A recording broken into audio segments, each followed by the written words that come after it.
Welcome back to Ireland AM. Now, you'll know our next guest as the witty mind behind the likes of Sherlock with Benedict Cumberbatch and Doctor Who with Matt Smith and Peter Capaldi. Well, prolific TV writer Stephen Moffat joins us now ahead of his new show, Douglas is Cancelled. The title says it all. But first, let's take a quick look. That's all for today. Same time tomorrow? Why not?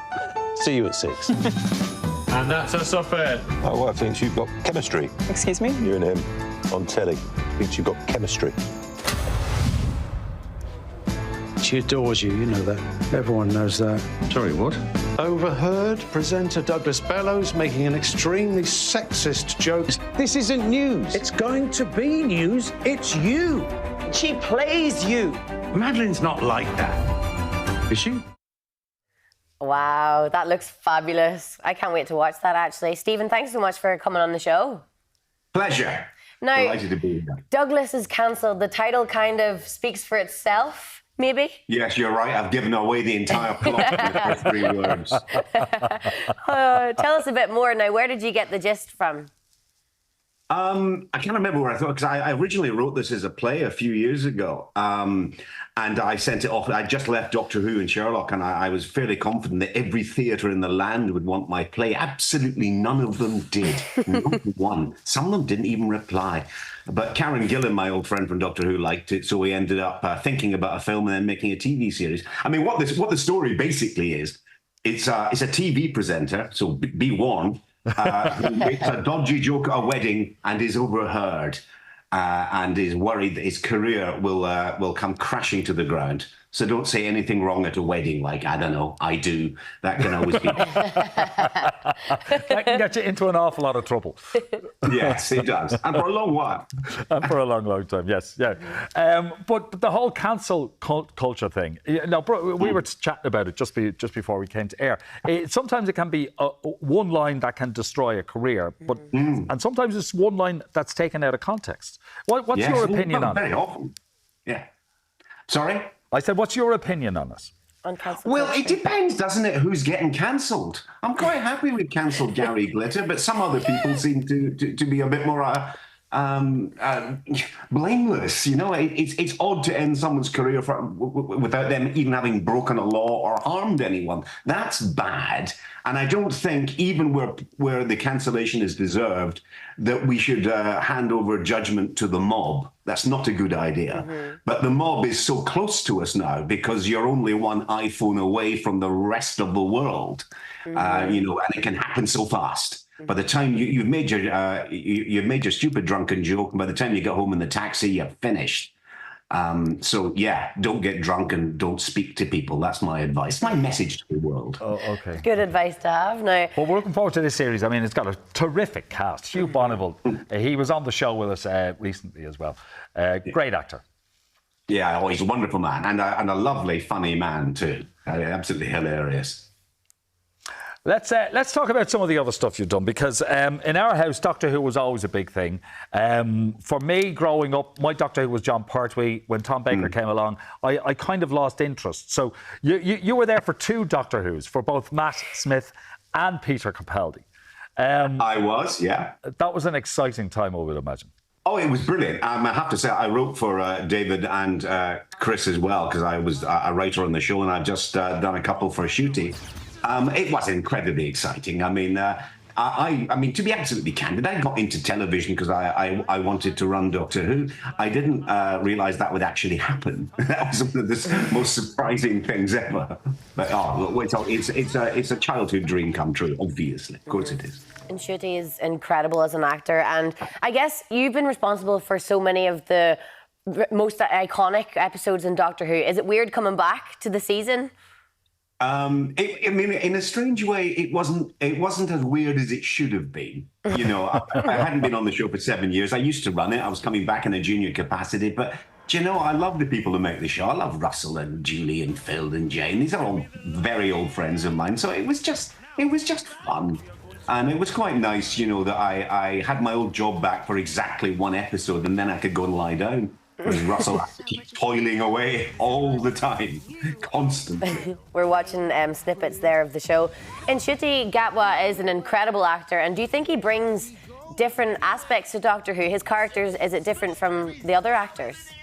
Yes, well, I think for the first time in several thousand years of time and space, Doctor Who has learned to change clothes between episodes. Until this point, he had no clue that you could do that. Can I ask you, who was your Doctor Who? Were you a fan of the show growing up? Oh, dear God, yes. I was a massive fan of Doctor Who.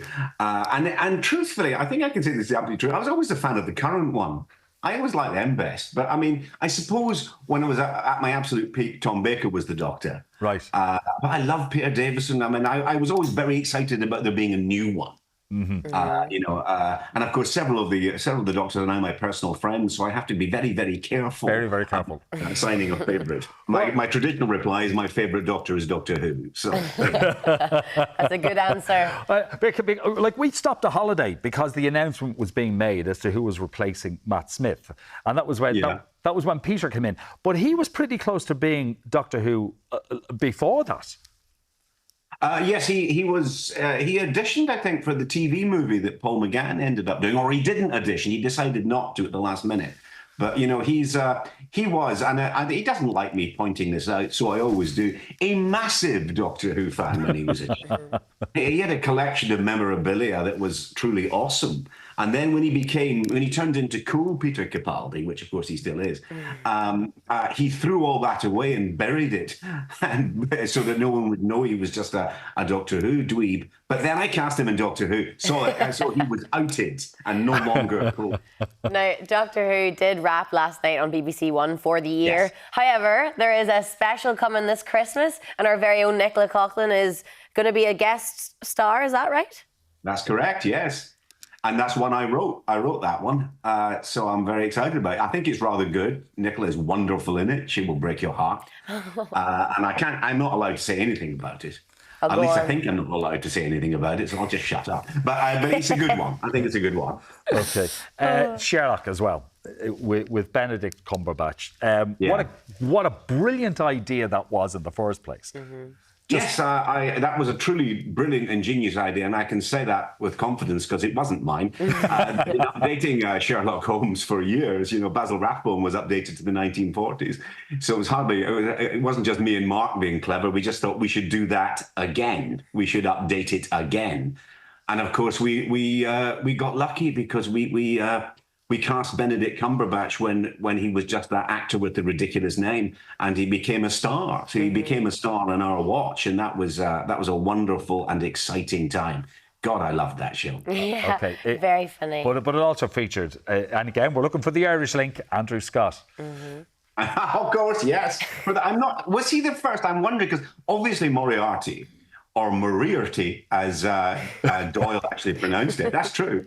Is an Irish name. I think Andrew Scott might have been the first Irishman to actually play the part. So, yay, we've restored criminality to Ireland. It's also littered with loads of humour and comedy, and I guess that Douglas Is Cancelled is your first comedy write in a while, would you say? Yes, it is. I mean, insofar as everything I write isn't just comedy anyway. As I always say, I write drama that people laugh at. But there's a lot of comedy in Douglas Is Cancelled. I think it starts very much as a comedy. It gets darker as it goes. But there are still jokes. Obviously, you've got Hugh and Karen and Alex and Ben knocking them out. You're going to get laughs. Okay, well, we're really looking forward to it. And also from our point of view, it's television, so it's what goes on behind the cameras. So we can look forward to it I'm even sorry more. to expose you like this. And Stephen, thank you so much for taking time out of your Sunday morning to chat to us. Pleasure.